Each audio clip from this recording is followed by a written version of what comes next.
Hello guys, तो आज हम लोग देखने वाले हैं इंजेक्शन, उसके टाइप्स, टेक्निक्स और 20 कॉमनली यूज्ड होने वाली इंजेक्शंस के बारे में हम लोग देखेंगे कि कौन कौन से ऐसे इंजेक्शंस को हम लोग नॉर्मली यूज़ कर रहे होते हैं, जिसको आप लोगों ने भी देखा होगा। तो चलिए हम आगे बढ़ते हैं।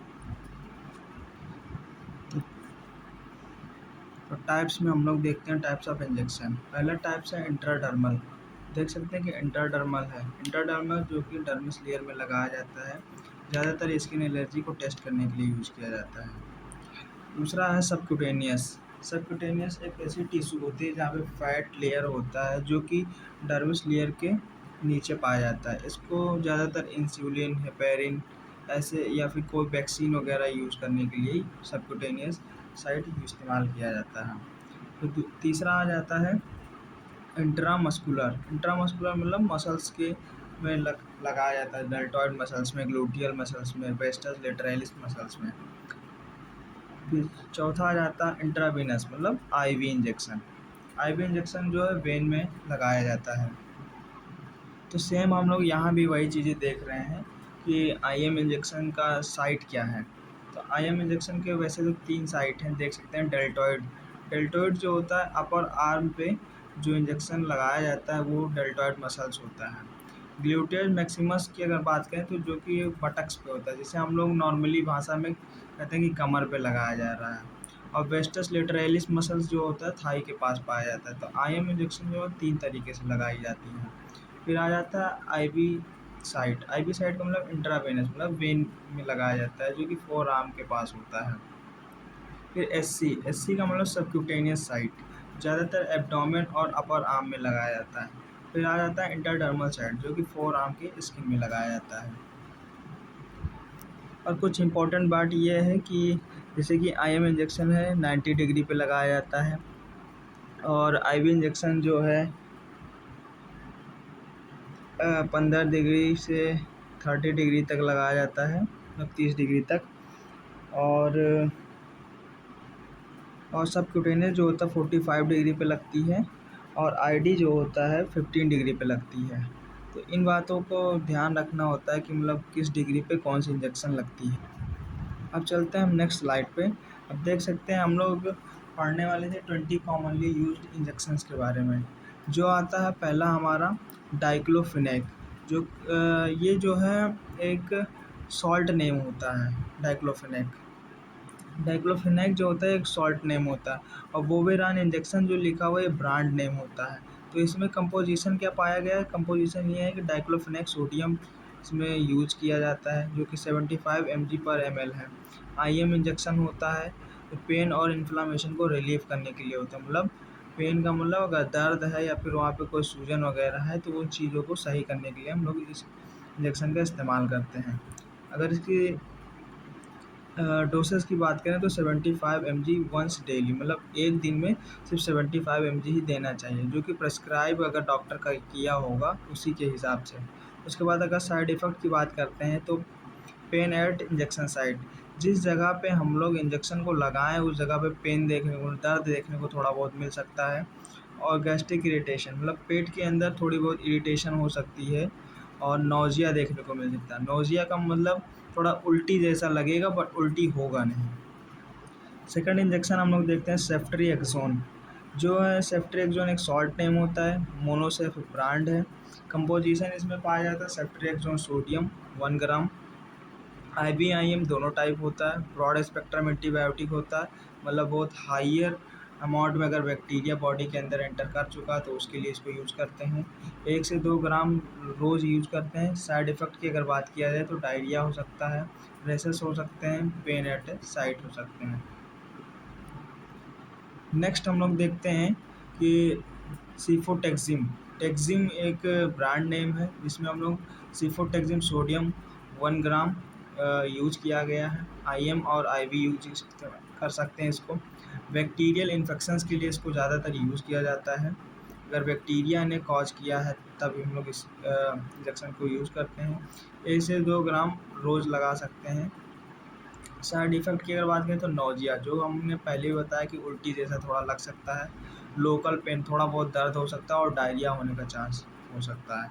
ये इस इंजेक्शन की थोड़ा सा साइड इफ़ेक्ट है। और बाकी आप लोग यहाँ पे फ़ोटो भी देख सकते हैं कि ये सब आप जब दवाइयों को यूज़ कीजिए, इंजेक्शन को लगाते हैं, तो इन सारी चीज़ों को भी देखिए कि हाँ, ये कहाँ पे यूज़ हो रहे हैं। वैसे आप लोग हमने देख सकते हैं कि जहाँ पे जो भी फ़ोटो लगाया है वो लगभग यूज़ हो रही हैं सारी जगहों पे। फोर्थ आ जाता है अमीकासिन। अमीकासिन भी एक बैक्टीरियल इन्फेक्शंस के लिए यूज़ किया जाता है, जो कि अगर सीवियर बैक्टीरिया अगर कॉज कर गया है तो उसके लिए यूज़ किया जाता है। इसमें कंपोजिशन की अगर बात करें तो अमीकासिन सल्फेट 500 mg या फिर 2 ml में आता है। ये भी IM/IV दिया जाता है। जैसे कि मैंने पहले भी बताया कि बैक्टीरियल इन्फेक्शंस के लिए यूज़ किया जाता है। 15 mg यूज़ किया जाता है डोज में। इफ़ेक्ट की बात करें तो नेफ्रोटॉक्सिसिटी, मतलब ये किडनी के लिए थोड़ा हार्मफुल हो सकता है। ऑटोटॉक्सिसिटी मतलब कान में थोड़ा टॉक्सिसिटी हो सकता है इसकी वजह से। फिर आ जाते हैं फिफ्थ नंबर ऑफ इंजेक्शंस के, पेंटोप्रोजोल। पेंटोप्रोजोल या फिर पेंटोडेक इंजेक्शन, जो इसका ब्रांड नेम है। पेंटोप्रोजोल सोडियम 40 mg यूज़ किया जाता है। IV इंजेक्शन दिया जाता है इसको दिया जाता है रिड्यूस करने के लिए स्टमक की एसिड को। अल्सर ट्रीटमेंट के लिए भी यूज़ किया जाता है इसको। अल्सर ट्रीट का मतलब अगर कहीं घाव वगैरह होगा तो उसके लिए भी यूज़ करते हैं। और स्टमक एसिड, ये तो स्पेशली इसी चीज़ के लिए यूज़ किया जाता है ज़्यादातर, गैस वगैरह अगर पेट में बन रही है तो उसके लिए इस्तेमाल किया जाता है। वंस डेली मतलब रोज़ एक ही इस्तेमाल कर सकते हैं। इसके वजह से साइड इफ़ेक्ट क्या क्या हो सकते हैं? हेडेक हो सकते हैं और डायरिया हो सकते हैं। हेडेक का मतलब सर दर्द हो सकता है, और डायरिया का मतलब तो आप जानते ही हैं, पेट खराब हो सकता है। ओंडामसेट्रोन एमसेट, ओंडामसेट्रोन 2 mg या फिर ml में आती है। IV IM इंजेक्शन यूज कर सकते हैं। नोजिया या फिर वोमिटिंग को बचाने के लिए हम लोग इसको इस्तेमाल करते हैं, मतलब उल्टी हुआ या उल्टी जैसा लगने जैसा, उन सब चीज़ों में हम लोग इस्तेमाल करते हैं। डोज की बात करें तो 4 से 8 mg हर 8 घंटे में दे सकते हैं। इससे थोड़ा सा प्रॉब्लम ये हो सकता है कि हेडेक हो सकता है, सर दर्द हो सकता है, कॉन्स्टिपेशन हो सकता है। डेक्सोमेथासोन 4 mg पर ml IV होता है, IM भी लगा सकते हैं। एंटी इन्फ्लामेटरी होता है, एंटी एलर्जिक होता है। अगर एलर्जी हो गया तो एलर्जी में देना है, या फिर एंटी इन्फ्लामेटरी हो गया है, इन्फ्लामेशन या फिर स्वेलिंग वगैरह हो जाता है, इसके लिए हम लोग भी देते हैं। 4 से 8 mg डेली देना होता है। साइड इफ़ेक्ट की अगर बात करें तो मूड चेंज हो सकता है। इंक्रीज्ड शुगर लेवल, इससे शुगर लेवल भी बढ़ सकता है। फिर 8th नंबर आ जाता है हाइड्रोकॉर्टिकोसोन। हाइड्रोकॉर्टिकोसोन हाइड्रोकॉर्टिकोसोन सोडियम सक्सीनेट 100 mg यूज करते हैं। IV इंजेक्शन होता है ये। एलर्जी में यूज़ किया जाता है, अस्थमा में इस्तेमाल किया जाता है, इन्फ्लामेशन में दिया जाता है। 100 mg every day 6 to 8 hours में दिया जा सकता है। इससे क्या होता है साइड इफ़ेक्ट? वेट गेन हो सकता है, मतलब वज़न ज़्यादा बढ़ सकता है, मूड स्विंग हो सकते हैं, बार बार इरिटेशन भी हो सकता है, कभी सही भी हो सकता है, फिर इरिटेशन हो सकता है, ऐसा होता है मूड स्विंग्स में। इम्यून सप्रेशन, इम्यूनिटी जो है थोड़ा सप्रेस भी हो सकता है, डाउन हो जा सकता है। फिर 9th नंबर पे आ जाते हैं हम लोग इंसुलिन।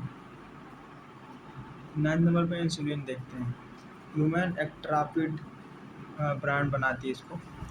तो रेगुलर इंसुलिन की अगर बात करें तो 40 यूनिट यूज़ कर सकते हैं हम लोग, और इसको सबक्यूटेनियस दिया जाता है। डायबिटीज़ कंट्रोल करने के लिए इसको इस्तेमाल किया जाता है। और डोसेज की अगर बात करें तो शुगर लेवल के अकॉर्डिंग होता है, जो कि डॉक्टर्स के गाइडेंस में होगा। तो इन सब चीज़ों पर थोड़ा ध्यान दीजिएगा। हाइपोग्लाइसीमिया हो सकता है। हाइपोग्लाइसीमिया का मतलब शुगर लेवल डाउन हो सकता है। लोकल इरिटेशन हो, थोड़ा बहुत इरिटेशन जैसा फील हो सकता है। विटामिन बी ट्वेल्व जो है मीकोकोबालामिन या फिर मिथाइल कोबालामिन नाम का भी इंजेक्शन आता है। इसमें मिथाइल कोबालामिन को यूज़ किया जाता है 500 mcg पर ml। IM इंजेक्शन होता है। एनीमिया में दिया जाता है, अगर खून की कमी है तो उन सब चीज़ों में दिया जाता है। नर्व पेन है, मतलब अगर नर्व में हाथों पैरों में अगर पेन होता है, दर्द होता है, तो उसके लिए भी दिया जाता है। एक इंजेक्शन जो है 1 वीक में दिया जाता है, और जहाँ पे इंजेक्शन लगा हुआ उसका साइड इफ़ेक्ट ये है कि थोड़ा बहुत दर्द हो सकता है, माइल्ड डिजीनेस, थोड़ा चक्कर टाइप का लग सकता है। Iron sucrose Venofer, iron sucrose 20 mg/ml IV injection दिया जाता है। आयरन डेफिशिएंसी एनीमिया में दिया जाता है। अगर खून की कमी हो गई है या फिर आयरन की कमी हुई है तो उस चीज़ में इस इंजेक्शन को इस्तेमाल किया जाता है। 200 mg पर वीक, मतलब एक वीक में सिर्फ 200 mg ही लगाया जा सकता है as a advice. Hypotension side effect हो सकता है। हाइपोटेंशन का मतलब बीपी लो हो सकता है, नोजिया जैसा फील हो सकता है इसकी वजह से। फिर नेक्स्ट आ जाता है रेनिटिडिन। रेनिटिडिन 500 mg पर 2 ml IV दे सकते हैं, IM भी दे सकते हैं। गैस्ट्रिक एसिडिटी के लिए दिया जाता है, पेट वगैरह में गैस बनता है तब हम लोग इस इंजेक्शन को इस्तेमाल करते हैं। साइड इफ़ेक्ट की अगर बात करें तो ये हेडेक और कॉन्स्टिपेशन हो सकता है, सर दर्द हो सकता है, पेट में दिक्कत हो सकती है। फिर आ जाती है फ्रूसिमाइड लेसिक्स। फ्रूसिमाइड 20 mg पर 2 ml IV और IM इंजेक्शन इसको यूज़ किया जाता है। ज़्यादातर ये एडिमा और हाइपरटेंशन में दिया जाता है, जिसके वजह से यूरिन बार बार पास करता है पेशेंट, और उसकी एडिमा मतलब स्वेलिंग वगैरह जो होता है, सूजन, वो ख़त्म हो जाता है। अगर बीपी बढ़ी हो तो वो भी थोड़ा आराम मिल जाता है। साइड इफ़ेक्ट की बात करें तो डिहाइड्रेशन हो सकता है, जैसे कि हमने बताया कि यूरिन बार बार करता है पेशेंट, तो इसकी वजह से डिहाइड्रेशन होने का चांस ज़्यादा बढ़ जाता है, पानी की कमी हो जाती है। लो पोटेशियम, पोटेशियम की मात्रा कम हो जाती है बॉडी के अंदर। फिर आ जाते हैं tramadol. Tramadol hydrochloride composition use किया जाता है, जो कि IM IV दिया जाता है। मॉडरेट सीवियर, हल्का फुल्का अगर थोड़ा बहुत अगर पेन हो रहा है तो हम लोग इस दर्द के लिए इस इंजेक्शन को इस्तेमाल किया जाता है। अगर साइड इफ़ेक्ट की बात करें तो ड्राउजीनेस हो सकती है, नोजिया हो सकता है, कॉन्स्टिपेशन हो सकता है। 15 नंबर अगर इंजेक्शन की बात करें तो एट्रोपिन सल्फेट। एट्रोपिन सल्फेट जो है 0.6 mg/ml में आती है। IM IV जो होता है लगा सकते हैं इसको। ब्रेडिकार्डिया में यूज किया जाता है इसको। प्री एनेस्थेटिक में यूज किया जाता है। ब्रेडिकार्डिया का मतलब होता है कि जब हार्ट रेट स्लो हो जाता है, डाउन में चला जाता है, तो हम लोग इसमें इस्तेमाल किया जाता है। इसके वजह से ड्राई माउथ हो सकता है, मुंह सूखने लगेगा, ब्लड विजन हो जाएगा, मतलब धुंधला धुंधला सा दिखाई देने लगता है। मेटोक्लोप्रामाइड पेरीनॉम। मेटोक्लोप्रामाइड 5 mg/ml IV होता है, IM होता है। इसको वोमिटिंग में, नोजिया में या गैस्ट्रिक मोटिलिटी के लिए इस्तेमाल किया जाता है। ड्राउजीनेस इसकी वजह से हो सकता है, रेस्टलेसनेस हो सकता है, थोड़ा बहुत थकान जैसा महसूस हो सकता है, थोड़ा इरिटेशन हो सकता है, लेजी जैसा महसूस कर सकते हैं। फिर आ जाता है cefixime plus sulbactam. Cefixime 1 gram plus sulbactam 5 mg IV injection दिया जाता है। ब्रॉड स्पेक्ट्रम एंटीबायोटिक होता है, एक दिन में 2 बार यूज़ कर सकते हैं। इसकी वजह से डायरिया और रैश प्रॉब्लम कॉज कर सकता है। एड्रेनलिन इंजेक्शन या फिर एपिनेफ्रिन भी इसे बोलते हैं। 1 mg/ml IM भी देते हैं, IV भी देते हैं। एनाफाइलैक्सिस में दिया जाता है, कार्डियक अरेस्ट में, हार्ट अटैक वगैरह आता है तो इसको इस्तेमाल किया जाता है। या इन्फेक्शन की वजह से कोई भी दिक्कत हो रही है तो उसके लिए भी दिया जाता है। ये हार्ट के लिए ही है इंजेक्शन। साइड इफ़ेक्ट की बात करें तो पाल्पिटेशन होगा, एंजाइटी होगा, ट्रेमर होगा।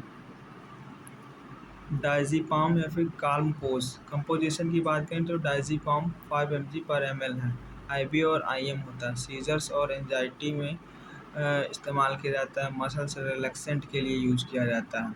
किसी को अगर एंजाइटी हो रही है तो उसके लिए दिया जाता है। सीजर्स अगर कोई झटका वगैरह आ रहा है तो डायज़ीपाम को इस्तेमाल किया जाता है।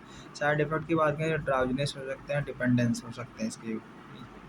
फिर लास्ट आ जाता है नॉर्मल सलाइन, जिसे हम लोग NS के नाम से भी जानते हैं। सोडियम क्लोराइड 0.9% इसमें पाया जाता है, कंपोजिशन इसका होता है। टाइप की अगर बात करें तो IV इंजेक्ट लगाया जाता है, रिहाइड्रेशन में इस्तेमाल किया जाता है, फ्लूइड बैलेंस में दिया जाता है, शरीर में पानी की कमी होती है तो NS को चढ़ाया जाता है, सोडियम की कमी हो तो चढ़ाया जाता है। पेशेंट की कंडीशन के अकॉर्डिंग डॉक्टर जो है प्रिस्क्राइब करता है। साइड इफ़ेक्ट की बात करें तो फ्लूइड ओवरलोड हो सकता है। सबसे मेन बात है प्रिकॉशन एंड साइड इफ़ेक्ट। हमेशा एक्सपायरी डेट इसको इस्तेमाल करने से पहले चेक कर लेना है। नेवर शेयर और रीयूज इन सिरिंज, कभी भी किसी भी सिरिंज को दोबारा से इस्तेमाल नहीं करना है, ना ही किसी ठंडे प्लेस पे इस्तेमाल मतलब रखना है स्टोर के लिए। डिस्पोज ऑफ नीडल सेफली, जो भी नीडल है उसको सेफली डिस्पोज कीजिए, नहीं तो NSI की प्रॉब्लम हो सकती है, नीडल स्टिक इंजरी कॉज कर सकता है। Report any allergic reaction immediately, अगर कोई भी एलर्जिक रिएक्शन हो रहा है तो तुरंत ही डॉक्टर को इमीडिएटली इंफॉर्मेशन दीजिए। और डिस्क्लेमर ये है कि इस PDF को पढ़ने के बाद में बिना डॉक्टर के प्रिस्क्राइब के कभी भी इस इंजेक्शंस को इस्तेमाल ना करें।